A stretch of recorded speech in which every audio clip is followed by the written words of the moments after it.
power. Yes, we are finally here. Okay. I've got the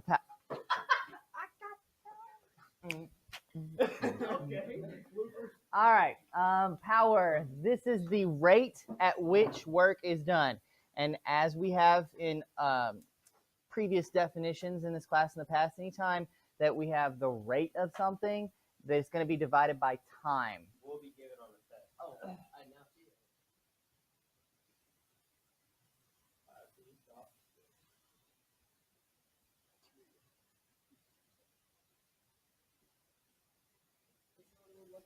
If power is the rate at which work is done, then that means it's going to be work divided by time. We can expand that, so work is force times displacement times cosine of theta. Of course, that's still over time. And then we can isolate d over t, displacement divided by time. We've seen that before. What is displacement divided by time? Velocity. So that's where we get this formula out here, okay? Force times velocity times the cosine of theta. Everybody good with that? Okay, so that's where your two equations come from. And again, those are boxed, so you'll be given both of those on your formula chart. Power equals work divided by time, and power equals force times velocity times the cosine of theta. But there's a catch to that second equation, all right? The velocity in that equation must be constant. If it's a changing velocity, that equation is not true. All right. Okay, so now let's look at theta. The definition of theta in that second equation is going to be the angle between the force vector and the velocity vector, okay? Just as theta has been in torque equation and in the work equation. It's always the angle between the two preceding things, right? So the units for power, we know that that's work over time, right? So the unit for work is joules. The unit for time is seconds, and that turns into a brand new unit called watts. Okay, so power is measured in watts. We have one conversion factor there. 746 watts is equal to 1 horsepower. Watts, of course, is the standard SI unit. Horsepower is the English unit, and yes, that does come from actual horses. Okay, they strapped, I believe it was a bunch of horses together, and they used the power of a steam engine, and they compared the horses to a steam engine, and they had to figure out how many horses would supply the same amount over the same distance or something, and that's where they came up with 746 watts is equivalent to 1 horsepower. This time, yeah. Yes, sir. How do they find the horse that they thought was accurate? If different horses have different muscles. True. They would. I would assume try and find a standard looking horse. So true. Horse profiling. All right, and let's do this practice question. A car with a mass of 1.50 times 10 to the third kilograms starts from rest. What does that mean? Velocity initial 0. Very good. Meter per second. And accelerates to 18.0 meters per second in 12.0 seconds.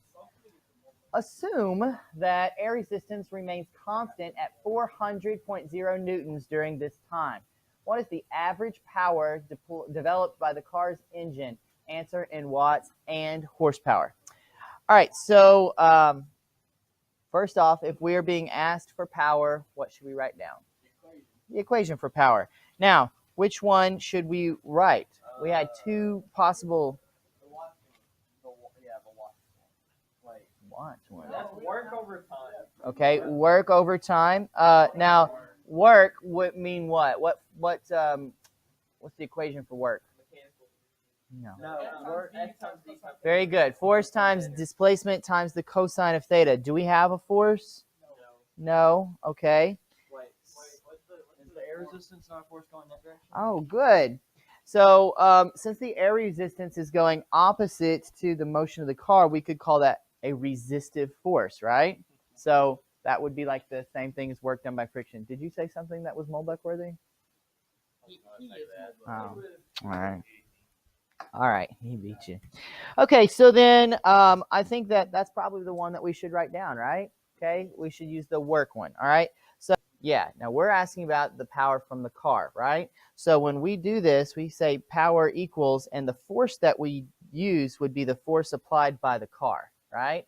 Okay, so if we're using the force applied by the car, uh, let's look at all the other stuff we know about the car. We know the mass. We know that the car is going to have an initial velocity of 0. We know it's going to have a final velocity of 18 meters per second, and we know how long it's going to take for the car to get up to that velocity, right? And that velocity is changing, which means it certainly can't be that equation that we had previously, because that velocity has to be constant, right? So it needs to be the original equation, and we are going to expand the work equation so that it's force times d times cosine theta, but we don't know the displacement. What can we do? Yeah, we're going to have to do kinematics because you have 3 kinematic variables. You have initial velocity, final velocity, and time, right? You should be able to calculate the displacement of the vehicle for me. So I'm going to give you exactly 15 seconds to come up with the displacement of the car using your kinematic equations and the calculators that you already have out on your desk. Don't already have a calculator. I keep forgetting to charge it. Go get one. Anybody have a calculator? You have one more? I would. Mark's got a game over there. Or he's with the game. We're all behind. Mark, I'm proud of you. I'm trying to keep up. That's what I'm trying to say. It's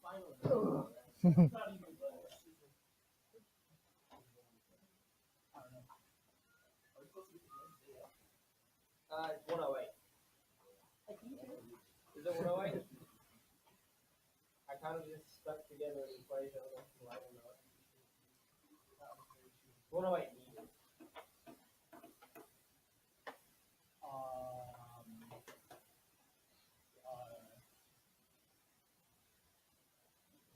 The real question is, what equation are we using here, guys? Delta x equals v final plus v initial divided by 2 times power. Oh, that sounds good. Is that right? What'd you say again? V final plus v initial divided by 2, like that plus that divided by 2 times power. Oh, shoot, that's what I'm doing.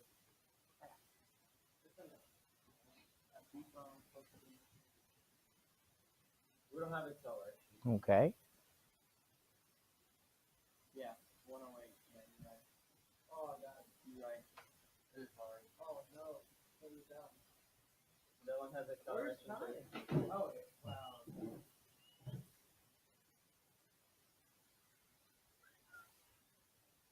That's what I'm saying. The first one's delta x equals v final plus v initial.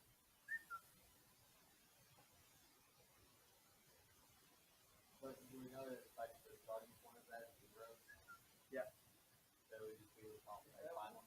Yep. That's what I used. So I also used. Okay, so what do we come up with for our displacement then? 108. Okay, 108 meters. You wrote down the first one like this is it. No acceleration. Wrote down the second one. So that was acceleration. Now, could we have calculated the acceleration and then gotten the displacement? Yeah, so we could have done a two-stepper, or we could just use that last one, okay?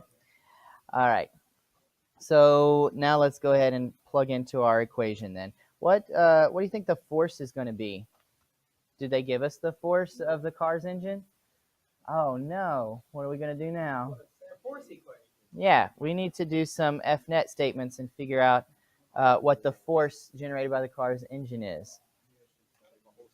This is going to be fun.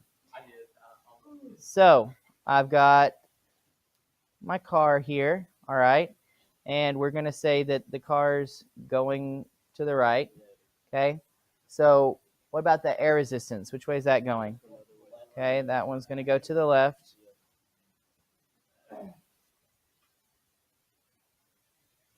Okay, do I care about up and down stuff? No, not in this one. So I'm going to do my FNet statements in the x-axis then.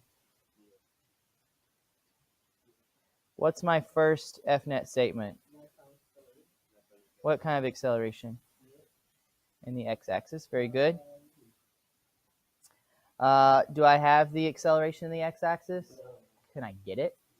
Yeah, let's get it. Let's go ahead and get that. So you've got the initial velocity, final velocity, and time. Get the acceleration for me, please.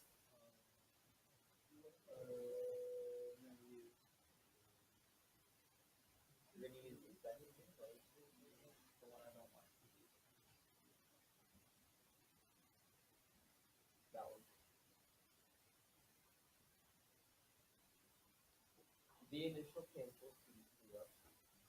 Or Yeah, why can't we just use that one? That's a whole lot easier. Yeah. Oh, yeah.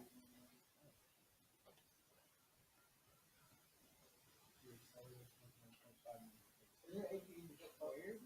No? that's the other one. How do you find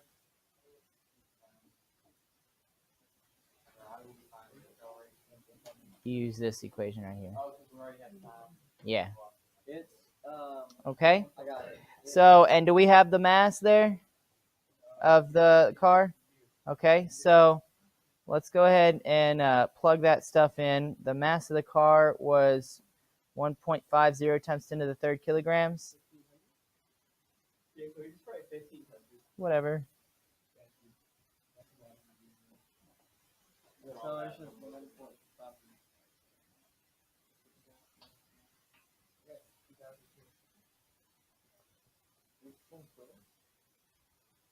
Yeah, I think you did a little wrong. It's a little rapid. No, we got that when we multiplied together. Whitewater rapids. Okay. So what do we come up with for the net force?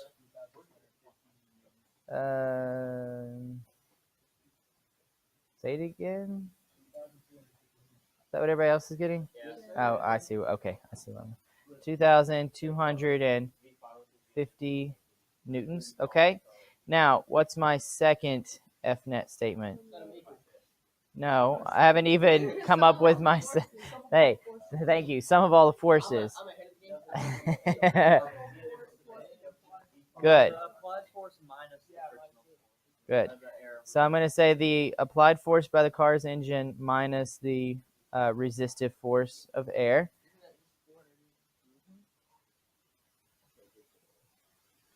Okay, so that means I set those two things equal to each other. So I've got the applied force minus the air resistance is equal to 2,250 newtons. Now I can go ahead and start filling in some information. What's that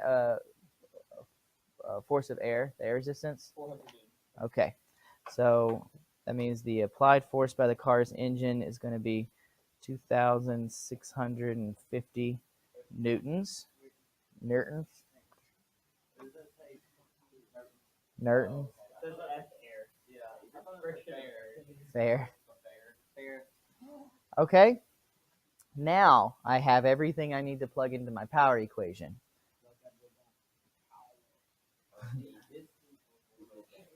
All right, so I'm going to say power equals 2,650 newtons times 108 meters times. Now, the cosine of theta, that's the angle between the force applied and the displacement. So if the engine is pointing to the right and the displacement of the car is to the right, what's the angle between right and right? 0. What's the cosine of 0? 1, so I don't really need to mess with that. Okay, divided by, how long did it take for this to happen?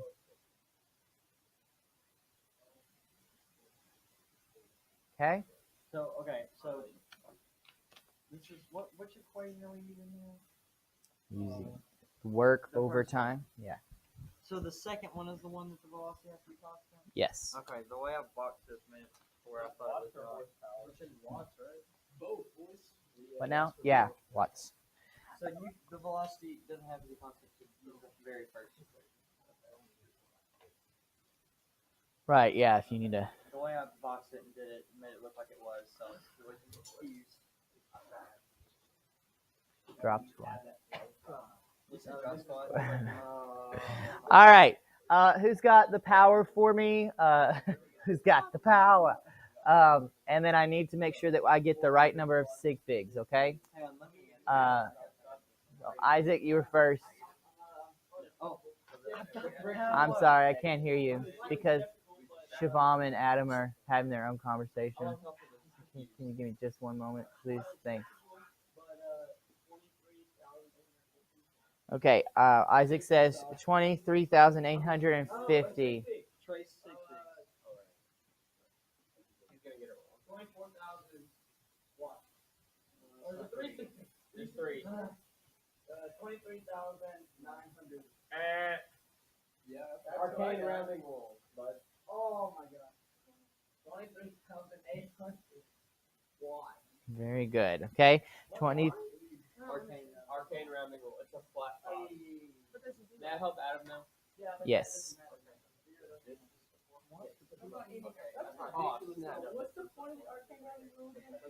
It is to make sure that you are not favoring either direction. So, like, if it's lower than 5, then you round down. If it's like normal rounding, in any other class, if it's 5 or above, you would round up. But because 5 is in the middle, you're actually favoring rounding up over rounding down. So in this class, if it's less than 5, you round down. If it is exactly on the 5 with no other numbers behind it, then we're going to round to the even number. If it does have other numbers, then you round it up. And then if it's above, you round up. So that kind of evens out the possibilities there, so you're not favoring it and skewing your data any. All right. So what's up, Graham? Okay, hold on for me just a second.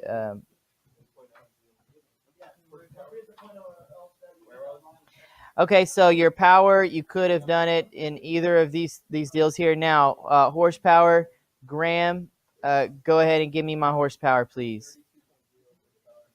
All right, Graham says that I get 32.0 horsepower. Raise your hand if you agree with that. Fantastic.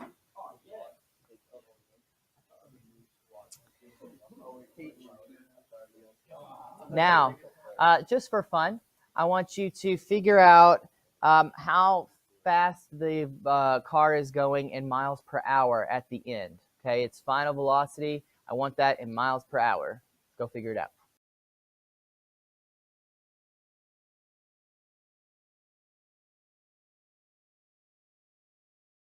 All right, so this car went from 0 miles per hour to 40.3 miles per hour in 12 seconds. Is that a fast or a slow car? That's a pretty slow car, all right? All right, and it had a 32 horsepower amount of power in order to do that, okay? Anybody know why the normal speed limit on our roadways is 55 miles per hour? Like typically, if you're not on the highway, it like in town, in cities and stuff, it's usually 55 miles per hour. But in town? Yeah, that's the most fuel efficient that your car can run. Okay. All right. I think that we're gonna run out of time. Yeah, so I think that'll be it for today. Done. Was good.